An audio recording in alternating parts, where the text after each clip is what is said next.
যারা খেলাধুলা সম্পর্কে আগ্রহী তারা তো জানবেনই, যারা আগ্রহী সেরকমভাবে নন কিন্তু মোটামুটি খবর রাখেন সব কিছুর, মানে নিউজটা দেখেন, তারা কিন্তু এতক্ষণে ভালোই জেনে গিয়েছেন যে গতকাল সকালের দিকে দিল্লির নয়ডাতে, হরিয়ানা গুরুগ্রামে হরিয়ানার গুরুগ্রামে একটা ঘটনা ঘটে গিয়েছে। দুর্ঘটনা বলা ভালো, যে বাবার হাতে মেয়ের মৃত্যু হয়েছে। বাবা মেয়ের শরীরে পরপর 5টি গুলি চালিয়েছেন। কিন্তু কেন, সেইটাই এই কেন প্রশ্নে গিয়ে আমরা আটকে যাচ্ছি। অনেকগুলো প্রশ্ন এক্ষেত্রে উঠে আসছে, অনেকগুলো ন্যারেটিভ, এবং তার আগে বলবো যে 2008 সালে ঘটে যাওয়া সেই মে মাসের সেই সাংঘাতিক ঘটনাটির কথা মনে পড়ে গেল। আজও অবধি ভারতবর্ষ কেন, বোধহয় পৃথিবীর ইতিহাসে ঘটে যাওয়া আনসলভড যে মার্ডার মিস্ট্রির মধ্যে অন্যতম একটি হচ্ছে আরুষি তলোয়ার হত্যাকাণ্ড। আরুষি এবং হেমরাজ, যে তাদেরকে যে কে মেরেছিল এবং কেন মেরেছিল আজও অবধি সেটা পরিষ্কার নয়। আরুষির বাবা মা রাজেশ তলোয়ার এবং নুপুর তলোয়ারকে তার হত্যার দায় 4 বছর জেল খাটতে হয়েছিল, কিন্তু আজও অবধি তাদের এগেনস্টেও কোনো কিছু সেভাবে প্রুভ করা যায়নি। যদিও 90% মনে হয়েছে তারা দোষী, সেটা অন্য প্রসঙ্গ, এটা নিয়ে আমি আলাদা ভিডিও করব অতি অবশ্যই। তবে আজকেও ঠিক সেরকমই একটি কিছু আমাদের চোখে পড়ছে, যে বাবার হাতে মেয়ের চলে যাওয়া এইভাবে। এবার বলি যে মেয়েটি টেনিস খেলতো এবং টেনিসে সে কিন্তু দেশকে রিপ্রেজেন্ট করেছিল, উঠতি তারকা বলা যায়। তবে গত 1-1.5 বছর আগে তার কাঁধে চোট পাওয়ার ফলে সে কিন্তু খেলা বন্ধ রাখতে বাধ্য হয়, এবং একজন খেলোয়াড় সে খেলা বন্ধ রাখলে তার তো আর্নিংয়েও টান পড়বে। তবে মেয়েটি বেশ সুন্দরী, 25 বছর বয়স, এবং সে ইনস্টাগ্রামে রিলস বানাতো, আজকালকার আরও 5টা ছেলে মেয়ের মতোই রিলস বানাতো, এবং সেখান থেকেও তার আর্নিং ভালোই ছিল। এই রিলস বানানো নিয়েও শোনা যায় তার পারিবারিক কিছু বাধার সম্মুখীন সে হয়েছিল।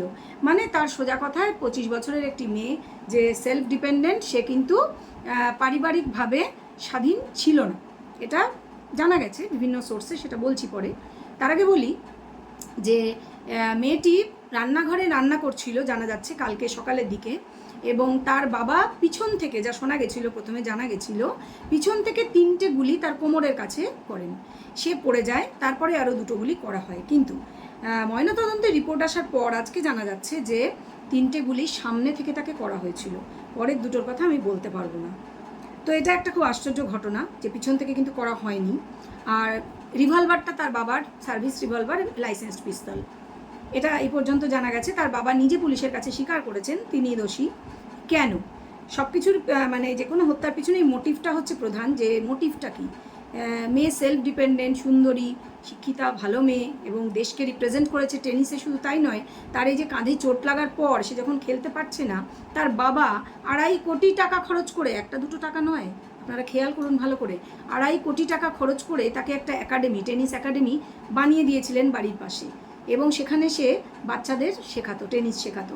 এটা তার আর্নিংয়ের একটা অন্যতম বড় সোর্স। মেয়েকে কতটা ভালোবাসলে, ছোট থেকে কতটা ব্যাকআপ দিলে, এবং যথেষ্ট ওয়েল অফ ফ্যামিলি এরা, যেখানে থাকেন এরা, না নয়ডার যেখানে থাকেন, জলবায়ু কিছু একটা কমপ্লেক্স বা এরকম কিছু, আমার এই মুহূর্তে মনে পড়ছে না। তো সেখানে বড় লোকদেরই বাস। তো সেজন্যই বলছি যে বাবার নিশ্চয়ই মেয়ের পিছনে যথেষ্ট অবদান ছিল, অবশ্যই টাকা পয়সার অবদান, এবং মেয়েকে নিশ্চয়ই একমাত্র সন্তান একমাত্র নয়, মেয়ে একমাত্র, তাদের আরেকটি ছেলে আছে, এবং এরা যে বাড়িটিতে থাকেন সেটি অবশ্যই নিজেদের বাড়ি। তার সেই বাড়ির একতলায় মেয়েটির কাকা কাকিমা এবং খুঁড়তুতো ভাই থাকে, এবং দোতলায় এদের ফ্যামিলি থাকে, যেখানে এরাও 1 ভাই 1 বোন এবং বাবা মা, একদম নির্ঝঞ্ঝাট ফ্যামিলি, কোনো ঝামেলা নেই। এই গুলির আওয়াজ নিচের থেকে তারাও শুনতে পেয়ে ছুটে এসেছিলেন, এবং তারাই হসপিটালে নিয়ে যাওয়ার বন্দোবস্ত করেন ইত্যাদি। আমি কাকা কাকিমা এদের কথা বলছি। তারা দেখেছিলেন যে বাবা মানে করতে দেখেননি গুলিটা, বাট বাবার সার্ভিস পিস্তল ইত্যাদি মানে বুঝেইছিলেন। যাই হোক, সেটা তো গেল অন্য কথা। কথাটা হচ্ছে যে এই মেয়েটি, তাকে তার বাবা খুনটা করলো কেন সেটা বলবো, তার আগে বলে নিই। সকলকে নমস্কার জানাই, welcome back to my channel world of Dola. সকল দর্শক বন্ধুকে স্বাগত জানাচ্ছি। আশা করি সকলে সুস্থ আছেন। এই পরিস্থিতিতে চারিদিকে যা চলছে, মানে এরকম খবর প্রতিদিন যেন লেগেই আছে, এগুলো যেন খুব নর্মাল হয়ে যাচ্ছে দিনে দিনে। কিন্তু সত্যি কি নর্মাল হচ্ছে? আমরা কি মানে নর্মালসের দিকে যাচ্ছি, না অ্যাবনর্মালিটির দিকে এগিয়ে চলেছি? সমাজে এই ধরনের ঘটনা, যে স্ত্রী স্বামীকে হত্যা করছে, পরকীয়া করছে, স্বামীও তাই করছে অনেক সময়, অনেক ক্ষেত্রে আবার দেখা যাচ্ছে সন্তানকে হত্যা করছে পিতামাতা, এগুলো কি নর্মালসির দিকে যাচ্ছে না অ্যাবনর্মালিটির দিকে যাচ্ছে? আপনারাই কমেন্ট করে আমাকে জানাবেন। আমি জানি আপনারা কি জানাবেন, তবুও প্রশ্নটা রাখলাম। এবার বলি যে এর বাবা, এই মেয়েটির বাবা বলছেন যে কেন তিনি মেয়েকে মেরেছেন পুলিশ যখন তাকে প্রশ্ন করে, এফআইআরে তিনি লিখেওছেন, নিজের হাতেই লিখেছেন যে তাকে আশপাশের লোকেরা, মানে তিনি যখন দুধ আনতে যেতেন, খুব হাস্যকর লেগেছে আমার, তিনি দুধ আনতে যেতেন একটু গ্রামের দিকে, মানে আশপাশের গ্রামে, সেখানে তাকে লোকেরা বলতো মেয়ের পয়সায় খাচ্ছ, তুমি মেয়ের পয়সায় খাও, লজ্জা করে না? এটা ওনার বাড়ি ভাড়া, ওনাদের অনেক বাড়ি আছে, অনেক সম্পত্তির মালিক এই ভদ্রলোক। সেই বাড়ি ভাড়ার থেকে উনি জানেন মাসে ওনার রোজগার কত? আপনারা আন্দাজ করুন তো। 15 লাখ টাকা। ঠিক শুনেছেন, একদম 15 লাখ টাকা মাসে ইনকাম ওনার। উনি মেয়ের পয়সায় খাবেন? এটা হাস্যকর হয়ে গেল না? মানে তাড়াহুড়োয় বোধহয় উনি এই কথাটা ভেবে নিয়েছেন পুলিশকে বলতে হবে, তো উনি বলেছেন। এটা বলেছেন, আরও বলেছেন ওনার নাকি মেয়ের চরিত্র খারাপ, লোকে বলতো। সেটা অবশ্য মেয়ের মা বলে দিয়েছে পুলিশের কাছে। তিনি নিজে কোনো কিছু লিখতে চাননি এফআইআরে। তিনি বলছেন আমার জ্বর হয়েছিল, আমি ভিতরে ঘরে শুয়েছিলাম, তিনি কিছু শোনেননি, তিনি কিছু দেখেননি। মানে তিনি নিজেকে ক্রাইম সিন থেকে একেবারেই দূরে রাখতে চাইছেন। ভীষণই কী বলবো, ক্যালকুলেটেড উত্তর দিয়েছেন তিনি, যেটা একজন সদ্য মানে বাচ্চা সন্তান চলে গিয়েছে সেই মায়ের কাছে খুব আনএক্সপেক্টেড। হ্যাঁ, আমরা নূপুর তলোয়ারের ক্ষেত্রেও ঠিক এই ধরনের দেখেছি, একদম ইমোশনলেস কথাবার্তা। একদম 8 দিনের মধ্যে তার সাক্ষাৎকার আমি আজকেই দেখছিলাম, তিনি ইন্টারভিউ দিতে বসে গেছেন এনডিটিভিতে, এবং সেখানে তিনি খুব নর্মালভাবে কথাবার্তা বলছেন, একেবারে নর্মাল, এবং হাসছেনও অল্প করে, একদম নর্মাল, তার চোখে নেই জল, তার কোনো কিছু। তখন মেয়ে তার চলে গেছে, অত জঘন্যভাবে তাকে খুন করা হয়েছে মাত্র 8 দিন। এরকম হয় না যে তা না। আমি কথাটা এজন্যই বললাম যে এই যে রাধিকা যাদব, যে মেয়েটি মারা গেছে, তার মা প্রথম নন পৃথিবীতে, এই দিল্লি শহরেই হয়েছে, আগেও হয়েছে, এরকম হয়েছে। তো যাই হোক, যেটা বলছিলাম যে মেয়েটির বাবা বলছে যে মেয়ের পয়সায় খাও, আর মেয়ের চরিত্র ভালো না, মেয়ে রিলস বানায়, তিনি মেয়েকে রিলস বানাতে বারণ করেছিলেন, এটা বলছেন। আরও বলেছেন যে তিনি নাকি মেয়েকে একাডেমি বন্ধ করে দিতে বলেছেন।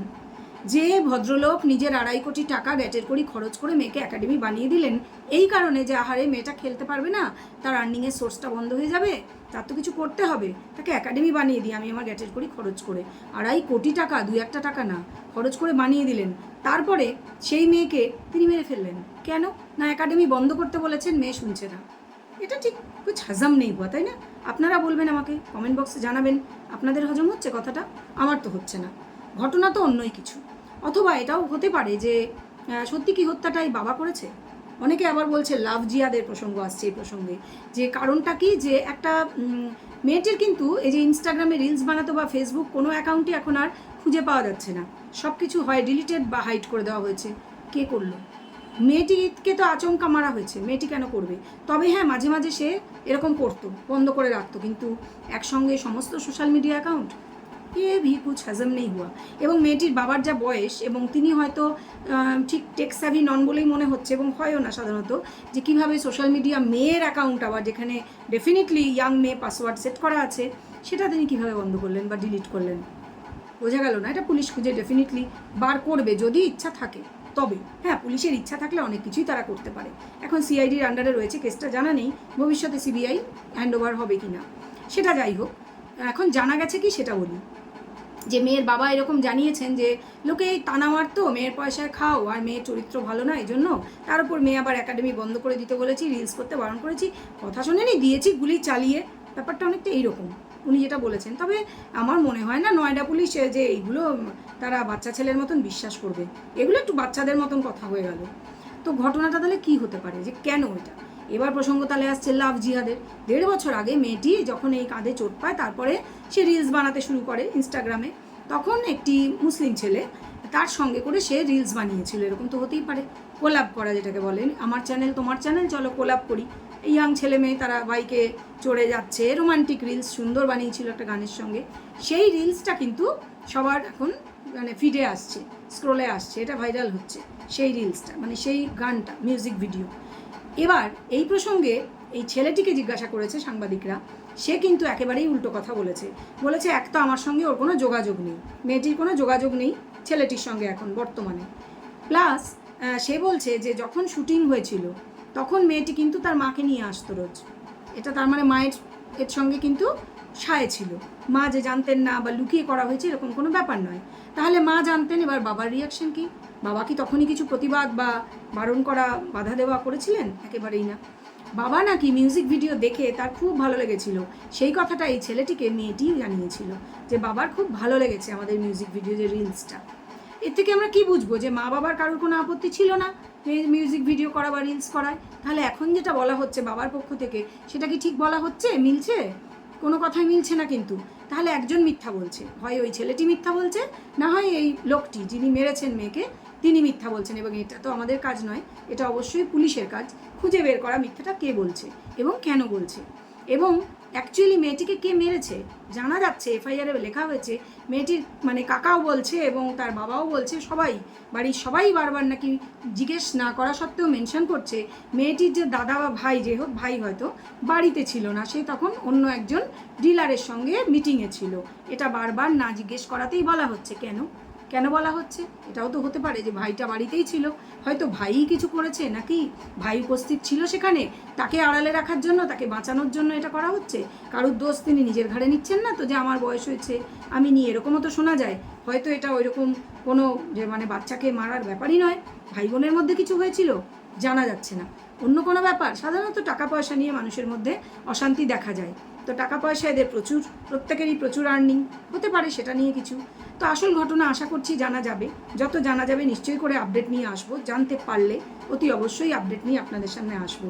এতক্ষণ পর্যন্ত যা জানালাম সেটার সম্পর্কে আপনাদের কি মতামত অতি অবশ্যই কমেন্ট বক্সে আমার সঙ্গে শেয়ার করবেন। ভিডিও বেশি করে শেয়ার করবেন এবং লাইক তো অবশ্যই করবেন। যারা এখনও চ্যানেলটি সাবস্ক্রাইব করেননি, সাবস্ক্রাইব করে আমার সঙ্গে থাকবেন আশা করছি। আরও ভালো ভালো ভিডিও নিয়ে নিশ্চয়ই আপনাদের সামনে আসবো, এবং বাকি সমস্ত আপডেট পেতে চ্যানেলের দিকে নজর রাখুন। এখন তাহলে এই ভিডিও এখানে শেষ করি। নমস্কার।